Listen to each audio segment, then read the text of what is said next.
अगाएर बसेको पेटलाई भोको पेटको दुःख पीडा थाहा हुँदैन भन्ने गरिन्छ। यस्तै मानिसलाई पनि आफूले नचिनेको मानिस वा भनौँ टाढाको मानिस आफ्नै कारणले बितिरहँदा खासै पछुतो नलाग्दो रहेछ। कोटा हामीले सम्पन्न गरेका थियौँ। भोलि सम्पन्न हामीले कम क्षतिबाट हामीले गऱ्यौँ। 17 जना त कम क्षति हो। त्यसो भएको हुनाले पनि त्यसमा हामीले कुनै पनि ढङ्गले हामी डिफेन्सिभ हुनुपर्ने, रक्षात्मक हुनुपर्ने, हामीले घरको गरिरहेको भन्नु सुन्नु कुनै पनि कारण छैन।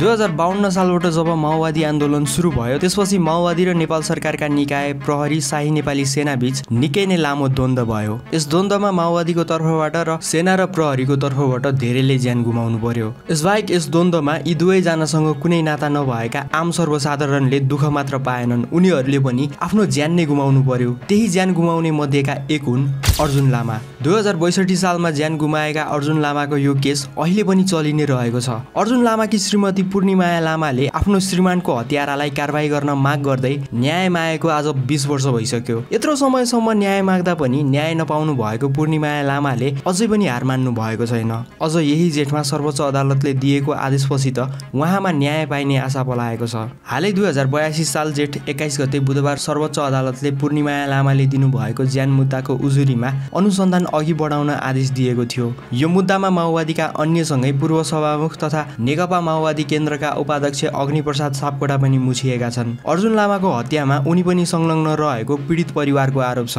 अहिले पार्टीको प्रमुख नेतालाई लागेको आरोपमा अनुसन्धान गर्न अदालतले यस्तो आदेश दिएपछि भिजिट भिसा प्रकरणमा गृहमन्त्री रमेश लेखकले राजीनामा दिनुपर्ने र यसबारे संसदीय छानबिन समिति गठन हुनुपर्ने माग राखेको माओवादी पछि सरेर दुई बुँदे सहमति गर्न राजी भएको आरोप लागेको छ। यस्तै राप्रपाका प्रमुख सचेतक ज्ञानेन्द्र शाहीले त भिजिट भिसा प्रकरणमा माओवादी केन्द्रले अग्नि सापकोटालाई साटेको आरोप लगाएका छन्। प्रतिपक्ष दल माओवादीले भिजिट भिसामा अग्नि सापकोटा साट्यो। गृहमन्त्रीकै अन्डरमा रहेको निकायले अनुसन्धान गर्ने भएका कारण अहिले गृहमन्त्रीलाई नै दबाब दिँदा त्यो आफैलाई भारी पर्ने हुँदा माओवादी ब्याक सरेको धेरै मानिसहरूको बुझाइ छ। यसरी माओवादी केन्द्रलाई नै हल्लाउने अर्जुन लामा हत्या प्रकरण खासमा के हो? आखिर भएको चाहिँ के थियो? पूर्णिमाया लामाले के कस्ता आरोपहरू लगाउनु भएको छ? माओवादी र खास गरी अग्नि सापकोटाले यस विषयमा आफ्नो तर्फबाट के भनेका छन्? सर्वोच्च अदालतले आफ्नो आदेशमा के भनेको छ र यो मुद्दा किन यति समयसम्ममा पनि टुङ्गो लाग्न सकेन भन्ने विषयमा केन्द्रित रहेर हामी यो केसलाई बुझ्ने प्रयास गर्नेछौँ।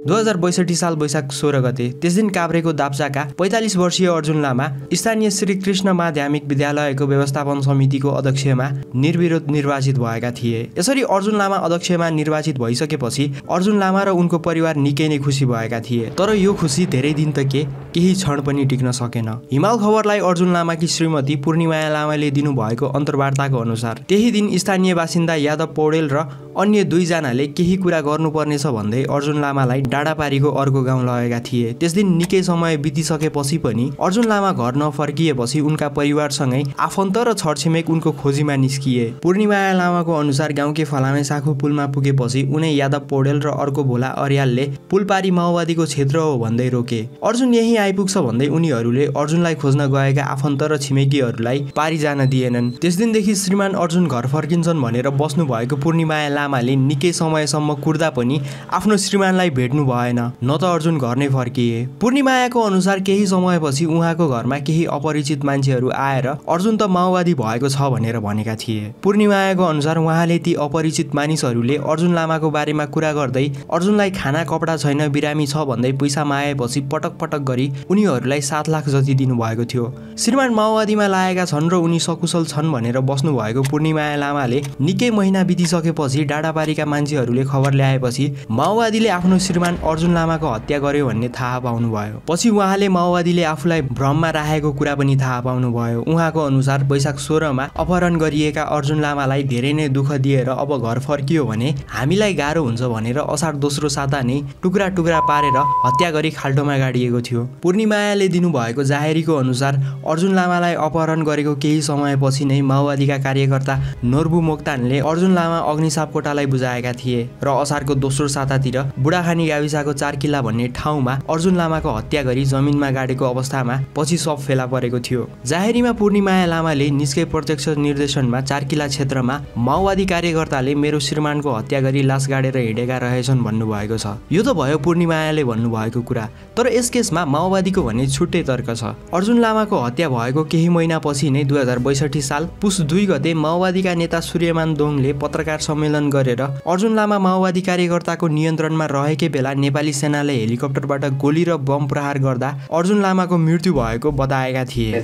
घरती छाप मोर्चा नार्के मोर्चा हुँदै घरती छाप पुग्दै जाँदा उहाँलाई के हो त उनीहरूको माथिबाट प्रहार भएको जो खालका चाहिँ गोली भए त्यसद्वारा उहाँको मृत्यु भयो त्यहाँ। अर्थात् यहाँ पूर्णिमाया लामा र उहाँको परिवारले माओवादीलाई हत्याको आरोप लगाउँदै गर्दा माओवादीले भने सेनाको कारण अर्जुन लामाको हत्या भएको भनेको थियो। यी दुई पक्ष एकअर्काको विरुद्धमा भए पनि अर्जुन लामा माओवादीकै नियन्त्रणमा थिए र उनको मृत्यु भएको कुरा भने दुवैजनाले बताएका छन्। राष्ट्रिय मानव अधिकार आयोगको रिपोर्टले पछि अर्जुन लामालाई अपहरणपछि यातना दिई मारिएको निष्कर्ष निकालेको थियो। यसमा आयोगको अनुसार अग्नि सापकोटा लगायतका माओवादी नेताहरू संलग्न थिए। शान्ति प्रक्रिया सुरु भएपछि पूर्णिमायाले 2064 साल असारमा माओवादी नेताहरू अग्नि सापकोटा, सूर्यमान दोङ, यादव पौडेल, भोला अर्याल, कर्णखर गौतम र नर्बु मोक्तान विरुद्ध जिल्ला प्रहरी कार्यालय काभ्रेमा उजुरी दिनुभएको थियो। तर त्यसबेला प्रहरीले माओवादी नेता विरुद्धको त्यो जाहेरी लिन नै मानेन। यसै कारणले गर्दा पूर्णिमाया सर्वोच्च अदालत गई जाहेरी दर्ता गरेर अनुसन्धानका लागि जिल्ला प्रहरीलाई आदेश दिन माग गर्नुभएको थियो। उहाँको माग बमोजिम नै 2064 साल फागुन 27 गते सर्वोच्च अदालतले जाहेरी दर्ता गरी कानुन बमोजिम अरू कारबाही गर्नु भनी आदेश दिएको थियो। सर्वोच्चको आदेशपछि अपहरणपछि हत्या अभियोगमा अग्नि सापकोटा सहित 6 जना विरुद्ध 2065 साल साउन 27 गते जिल्ला प्रहरी कार्यालय काभ्रेमा किटानी जाहेरी दर्ता भयो। प्रहरीले अनुसन्धानका लागि पक्राउ पूर्जी पनि जारी गर्यो, तर कोही पनि पक्राउ परेनन्। बरु 2064 सालको संविधान सभा निर्वाचनमा सभासद बनेका अग्नि सापकोटा 2068 सालको वैशाखमा झलनाथ खनाल नेतृत्वको सरकारमा सञ्चार मन्त्री बने भने अर्को आरोपित सूर्यमान दोङ पनि संविधान सभा सदस्य भए। अग्नि सापकोटालाई आरोप लागेपछि र जाहेरी दर्ता भइसकेपछि प्रहरीले अग्नि सापकोटाको खोजी भइरहेको बताइरहँदा अग्नि सापकोटा भने मन्त्री पदमा नियुक्त भइसकेका थिए। अग्नि सापकोटा मन्त्रीको पदमा हुँदा अनुसन्धानमा प्रभाव पर्न सक्ने कुरा त्यसबेला सर्वोच्च अदालतमा पनि उठेको थियो। अर्जुन लामा हत्या प्रकरणमा सर्वोच्च अदालतले 68 सालमा आदेश दिँदै गर्दा प्रहरीले इन्भेस्टिगेसन नगरेको भनेर आलोचना नै गरेको थियो भने आफ्नो आदेशमा अदालतले उक्त मुद्दामा हालसम्म भएका अनुसन्धान तहकिकात निराशाजनक रहेको तथ्यमा विवाद गर्ने ठाउँ छैनसम्म भनेको थियो। सर्वोच्च अदालतले नै यस्तो भनिसकेपछि त्यतिखेरको अवस्था कस्तो थियो होला भन्ने कुराको अनुमान लगाउन सकिन्छ। सर्वोच्च अदालतले त्यही बेला अर्थात् 2068 साल असार 7 गतेको आदेशमा तत्कालीन अवस्थामा मन्त्री रहेका अग्नि सापकोटालाई यस मुद्दामा राम्ररी अनुसन्धान नभएको कारण देखाउँदै पदबाट हटाउन आदेश नदिए पनि कर्तव्य ज्यान मुद्दामा प्रचलित कानुन बमोजिम अनुसन्धान जारी राखी यो रिट निवेदनको अन्तिम टुङ्गो नलागेसम्म प्रत्येक 15 दिनमा अनुसन्धान गर्दा कुनै प्रभाव दबाव र असहयोग भएमा सो समेतको विवरण महान्यायाधिवक्ताको कार्यालय मार्फत यस अदालतमा प्रस्तुत गर्नु भनी आदेश दिएको थियो। तर यसपछि पनि अर्जुन लामा हत्या प्रकरणमा प्रभावकारी ढङ्गले अनुसन्धान अघि बढेन। बरु उल्टै 2069 साल साउन 12 गते तत्कालीन प्रधानमन्त्री बाबुराम भट्टराई नेतृत्वको मन्त्री परिषदले अर्जुन लामाको हत्याको सम्बन्धमा दर्ता भएको जाहेरी र अनुसन्धान प्रक्रिया तामेलीमा राख्ने निर्णय गर्यो। एक तरिकाले भनिने हो भने यो मुद्दालाई होल्डमा राखियो। द्वन्द्वकालीन घटना भएकाले संक्रमणकालीन न्याय अन्तर्गत यो मुद्दा पनि छिनोफानो गर्नुपर्ने मन्त्री परिषदको तर्क थियो। यसपछि नै प्रहरीले पनि इन्भेस्टिगेसनलाई होल्ड गरिदियो, अर्थात् अनुसन्धान अघि बढेन। सरकारको यस निर्णय विरुद्ध 2069 साल मङ्सिर 7 गते पूर्णिमायाले सर्वोच्च अदालतमा रिट दायर गराउनु भएको थियो।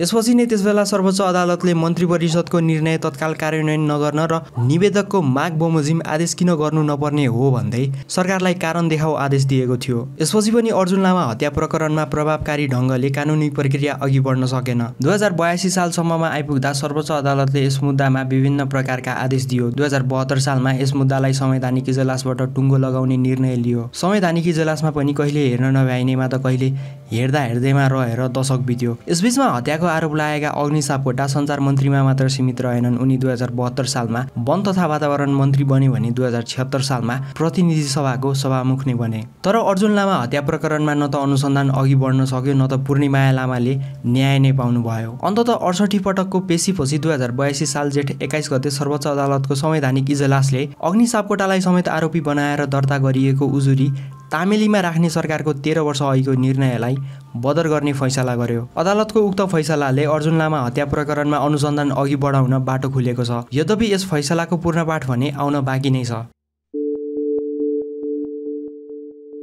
अदालतको यस्तो फैसलापछि अब अनुसन्धान कसरी अघि बढ्छ भन्नेमा अन्यल देखिन्छ। अग्नि सापकोटाको तर्फबाट यसअघि बहस गरेका वरिष्ठ अधिवक्ता रामनारायण बिडारी पूर्णपाठ नआएसम्म मुद्दाको अनुसन्धान र अभियोजनको प्रक्रिया स्पष्ट नहुने बताउँछन्। अब प्रचलित नेपाल कानुन बमोजिम जाहेरीमा अनुसन्धान गर्नु भन्यो भने नियमित प्रक्रियाबाट अनुसन्धान हुने भयो। तर यो युद्धकालीन समयमा भएको घटना हुँदा अहिलेको सत्य निरूपण तथा मेलमिलाप ऐन बमोजिम अनुसन्धान गर्नु भन्यो भने सत्य निरूपण आयोगले गर्छ भनेर वरिष्ठ अधिवक्ता रामनारायण बिडारीले बीबीसीसँगको अन्तर्वार्तामा भनेका छन्। तर सत्य निरूपण आयोगले फौजदारी न्याय प्रणालीलाई प्रतिस्थापित गर्दैन, किनभने सानातिना मेलमिलाप गर्न सक्ने घटनामा मेलमिलाप गराउला, तर यो अपहरणपछि भएको हत्या भएका कारण मेलमिलाप हुन सक्दैन। उजुरी प्रहरीमा दर्ता भएका कारण उक्त घटनाको अनुसन्धान पनि प्रहरीले नै गर्ने वरिष्ठ अधिवक्ता दिनेश त्रिपाठी बताउँछन्। 2020 जनवरी 26मा त्यस घटनामा मेरो कुनै पनि संलग्नता नभएको र त्यसले आफ्नो ऊर्जा र नैतिक धरातल कमजोर नबनाउने बताएका अग्नि सापकोटाले सर्वोच्च अदालतको फैसलापछि पूर्णपाठ आएको छैन, लिखित आदेश पनि आएको छैन, अधुरो अपुरो कुरामा प्रचार भइरहेको छ। पूर्णपाठ आउँदा आयोगहरू पनि बनेका छन्, आयोगहरूले अनुसन्धान भन्ने पनि हुन सक्छ भनेका छन्। खासमा माओवादी नेताहरू सत्य निरूपण तथा मेलमिलाप आयोगले यस घटनाको अनुसन्धान गरोस् भन्ने चाहन्छन्। तर सत्य निरूपण तथा मेलमिलाप आयोगको ऐन कानुन विद्रोही पक्ष अर्थात् माओवादीको पक्षमा रहेको र यो आयोग माफी आयोग रहेको केही नेतासँगै आम सर्वसाधारणको बुझाइ छ। यता द्वन्द्व पीडितहरूले पनि कानुनी कठघरामा उभिनु पर्ने भएले गर्दा दलीय मिलेमतोमा आयोग गठन गरेर आँखामा छारो हाल्न खोजेको दाबी गरिरहेका छन्। यही कारणले गर्दा पनि पूर्णिमायाको पक्षले फौजदारी अभियोग भएका कारण त्यसको अनुसन्धान प्रहरीबाटै हुने र दोषीलाई पक्राउ गरिनुपर्ने बीबीसीलाई बताएका छन्। वरिष्ठ अधिवक्ता दिनेश त्रिपाठीको अनुसार यो जुन स्तरको अपराध हो, यस्तो मुद्दामा थुनामा राखेर नै अनुसन्धानको प्रक्रिया अघि बढाउनु पर्ने हुन्छ। सर्वोच्च अदालतबाट यस मुद्दाको पूर्णपाठ आइसकेपछि यो मुद्दा कसरी अघि बढ्छ थाहा हुने नै छ। 20 वर्षको समय अवधिमा प्रहरीले जाहेरी दर्ता गराउन नखोज्नु, अदालतबाट आदेशका आदेश आउनु, मुद्दा होल्डमा राखिनु र अनुसन्धान नहुनुले गर्दा पीडित झन् पीडित बन्न पुगेका छन् र यो निकै नै दुःखद घटना हो। यसो भन्दै गर्दा आरोप लागेका माओवादीका अन्य नेताहरूसँगै अग्निप्रसाद सापकोटा अहिले नै दोषी हुन् भन्नु पनि गैर जिम्मेवारपूर्ण हुन्छ, किनकि यस विषयमा राम्ररी छानबिन हुन पाएको छैन र यसको फैसला हामीले नभई सर्वोच्च अदालतले गर्ने नै छ। 20 वर्ष बितिसकेको यो मुद्दामा अब पनि राजनीति नहोस् र कसैलाई बचाउने वा कसैलाई फसाउने खेल नहोस्, निष्पक्ष छानबिन होस् र अर्जुन लामा र पूर्णिमाया लामासँगै अन्य धेरै द्वन्द्व पीडितहरूले न्याय पाउन् भन्ने कामना गरौँ। यस घटना सम्बन्धित आएका विभिन्न तथ्य, पीडितको कुरासँगै आरोप लागेका व्यक्तिको कुरा र अदालतका आदेशको बारेमा हामीले यस भिडियोमा चर्चा गरेका छौँ। यस भिडियोको उद्देश्य कसैलाई दोषी वा निर्दोष प्रमाणित गर्नु होइन र को सही को गलत भन्नु पनि होइन र म त्यो भन्ने हैसियत पनि राख्दिनँ। तर तथ्य के पनि हो भन्दा पूर्णिमाया लामाको घर उजाडियो। उहाँले 20 वर्षदेखि न्याय मागिरहनु भएको छ, अनुसन्धान होस् भनिरहनु भएको छ, तर उहाँले र उहाँ जस्तै हजारौं द्वन्द्व पीडितले न्याय पाउन समय लागिरहेको छ। अघाएर बसेको पेटलाई भोको पेटको दुःख पीडा थाहा हुँदैन भने जसरी नै के सरकार र यसका निकायलाई पीडितको पीडाको गम्भीरताको बारेमा थाहा नभएकै हो त? यस विषयमा तपाईँको धारणा के छ? कमेन्टमा हामीलाई भन्न अवश्य पनि नभुल्नुहोला। र के तपाईँको विचारमा यसपछि पनि पीडितले न्याय पाउँछन् कि यो सिलसिला यसरी नै जारी रहन्छ?